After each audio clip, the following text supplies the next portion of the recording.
Assalamualaikum warahmatullahi wabarakatuh. My name Haifa Sanun Aziza with student identification number 123202001 from Islamic Religious Education class 3C.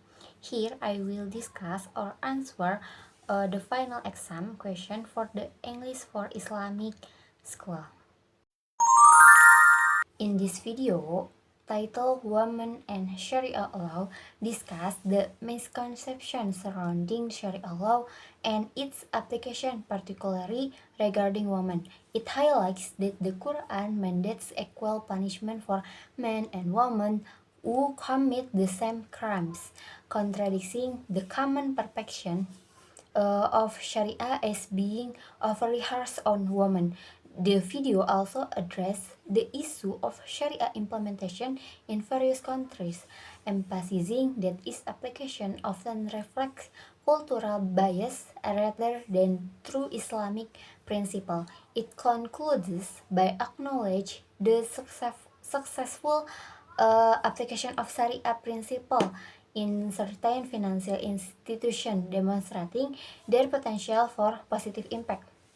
The speaker argues that while there are instances of misapplication and cultural mixing that lead to unequal treatment, the Quran itself mandates equal punishment for men and women who commit the same crimes.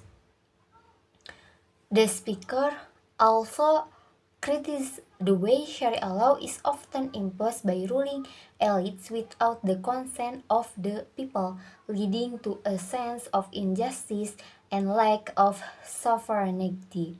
However, the speaker acknowledged that there are successful examples of Sharia complement institutions such as a bank that operate effectively and ethically.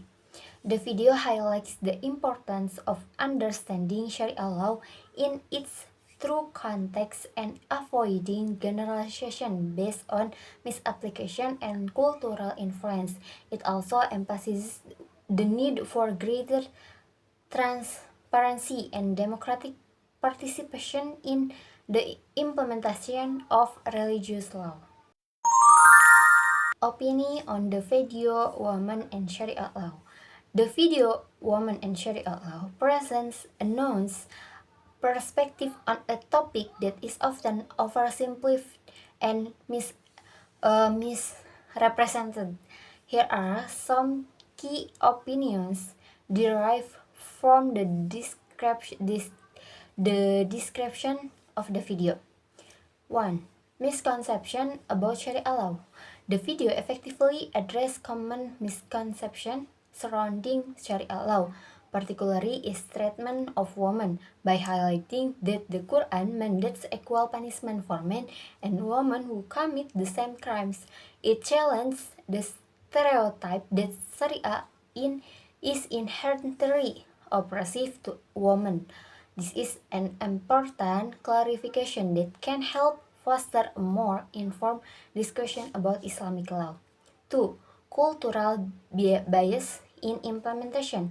The speaker emphasizes on the cultural bias that often influence the implementation of Sharia law is significant. It suggests that many of the negative perception of Sharia stem not from the law itself but from how it's applied in various cultural contexts. This insight encourages viewers to differentiate between true Islamic principle and the misapplication of those principles due to local custom or political agenda. 3. Critique of authoritarianism.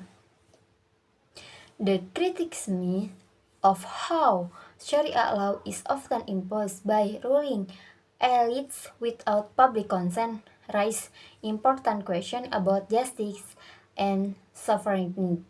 It highlights a broader issue of governance where laws may be enforced without regard for the will of the people, leading to feelings of injustice.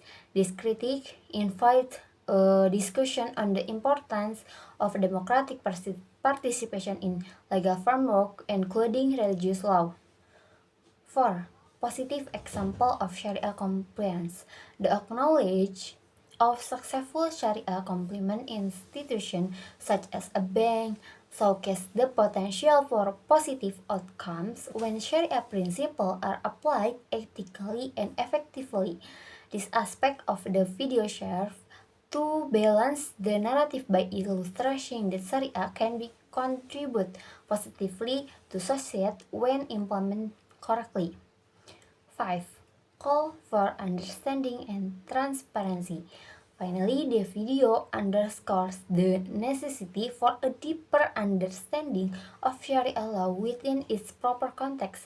It advocates for avoiding generalization based on cultural misapplication, emphasizing transparency and democratic engagement in religious law implementation. This call for understanding is crucial in promoting dialogue and reducing prejudice against Islamic parties. Thank you for your attention. Wassalamualaikum warahmatullahi wabarakatuh.